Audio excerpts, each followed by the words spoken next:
habeenkii intaan la seexanin waxa ugu fiican oo la sameeyo maxay tahay? alxamdulilah wasalaatu wasalaamu calaa rasuulilah.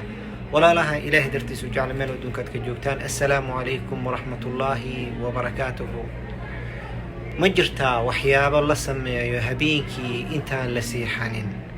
hadday jiraanna waxa ugu fiican oo la sameeyo maxaa waaye? walaalayaal, saan ognahay adduunyo mashquulka ma dhammaado. saakayaa gurigaaga ka baxday ama saakayaa soo kacday, dhowr iyo 10 saacadood ayaa wax qabanaysay, waad hadlaysay. haddaa gadaal ugu noqotid, meeqa saacadood ayaad ilaahay xustay? meeqa saacadood ayaa camal aakhara u dirsatay? meeqa saacadood ayaa adduunyadaada wax gelisay, aakharana ka seexatay? haddaa qof walba gadaal uu isugu noqo sida ugu saxsan, 90% adduunyaan gelinay. maadaamaan adduunyo gelinay maanta dhan, habeenkii intaanan seexanin soo ma habboono inaan samayno wax ilaahay noo dhaweynaayo, ilaahay noogu dembi dhaafaayo, uu aad u jecel yahay. nebigeennana sala allahu calayhi wasalam u dardaarmay asxaabtiisa qaar ka mid ah inay sameeyaan habeenkii intaysan seexanin. axaadiid kalena uu ku sheegay inuu ilaahay jecel yahay. camalkaas aan raba inaan kuu sheego walaalayaal, camalkaas waa camal fudud waaye. waxaa waaye inaad soo weysaysatid oo tukatid witri. witriga 3 ragca inaad ka dhigatidaa kuu fiican. 1 ragcana waad ka dhigan kartaa, laakiin 3 ragco ka dhigo ugu yaraan, taas ayaa kuu wanaagsan. nebiga sala allahu calayhi wasalam wuxuu yidhi, inna allaha witrun yuxibu lwitra. ilaahay waa witro, wuxuu jecel yahay witriga. salaada witr marka ilaahay ayaa jecel, xabiibkaaga muxamed ayaana kuu sheegay. bal nebi maxamed sala allahu calayhi wasalam 2 asxaabta ka mid abi dardaa iyo abu hurayra radia allahu canhum wuxuu u dardaarmay inay witriyaan habeenkii intaysan seexanin. xadiidkii dhahayay abu hurayra, awsaanii khaliilii, saaxibkay wuxuu ii dardaarmay bil walba 3 maalmood inaan ka soomo, salaada duxana inaan tukado, habeen walbana inaan witro intaanan seexanin ka hor.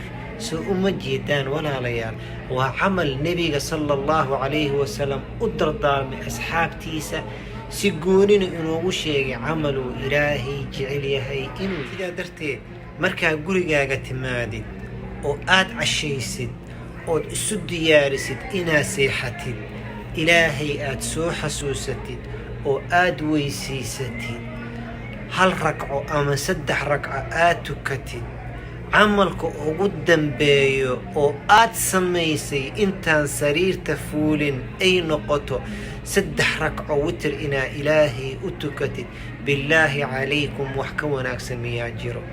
camalka ugu fiican oo rasuulka sala allahu calayhi wasalam inoo sheegay waaye.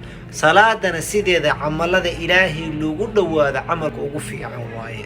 waa barnaamij talaada aan ka sheekeyna acmaashuu ilaahay jecel yahay.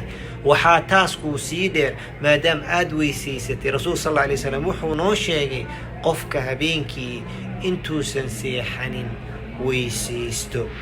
markuu weysaysto kadibna dhinaca midigta u seexdo, kadibna aqriyo ducada, allahumma aslamtu nafsii ilayk wawajjahtu wajhii ilayk wafawwadtu amrii ilayk walja'tu dhahrii ilayk raghbatan warahbatan ilayk laa malja walaa manja minka ilaa ilayk aamantu bikitaabika alladii anzalt wanabiyika alladii arsalt.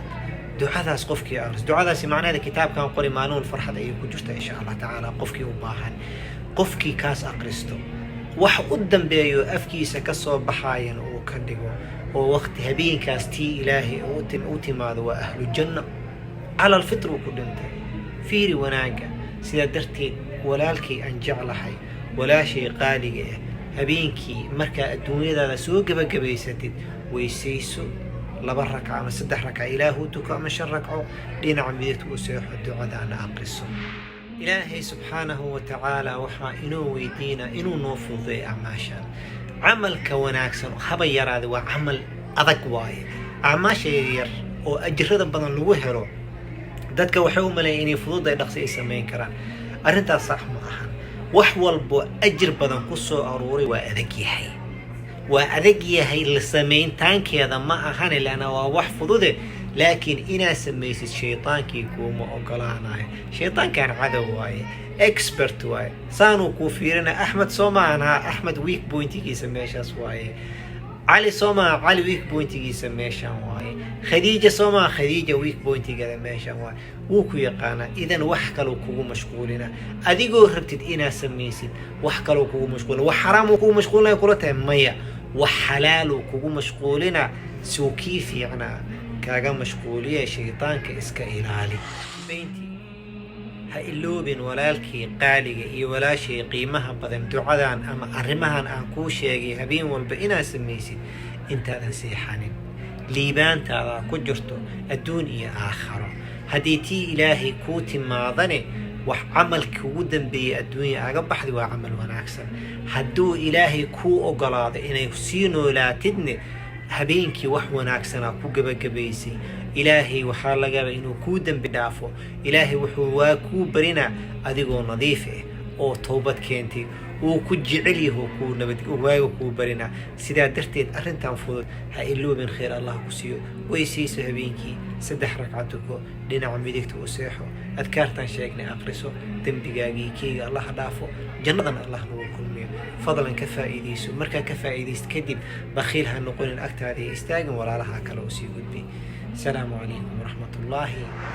اللهم أسلمت نفسي إليك ووجهت وجهي إليك وفوضت أمري إليك والجأت ظهري إليك رغبة ورهبة إليك لا ملجأ ولا منجا منك إلا إليك آمنت بكتابك الذي أنزلت ونبيك الذي أرسلت. اللهم أسلمت نفسي إليك ووجهت وجهي إليك وفوضت أمري إليك والجأت ظهري إليك رغبة ورهبة إليك لا ملجأ ولا منجا منك إلا إليك آمنت بكتابك الذي أنزلت ونبيك الذي أرسلت. اللهم أسلمت نفسي إليك ووجهت وجهي إليك وفوضت أمري إليك والجأت ظهري إليك رغبة ورهبة إليك لا ملجأ ولا منجا منك إلا إليك آمنت بكتابك الذي أنزلت ونبيك الذي أرسلت. اللهم أسلمت نفسي إليك ووجهت وجهي إليك وفوضت أمري إليك والجأت ظهري إليك رغبة ورهبة إليك لا ملجأ ولا منجا منك إلا إليك آمنت بكتابك الذي أنزلت ونبيك الذي أرسلت.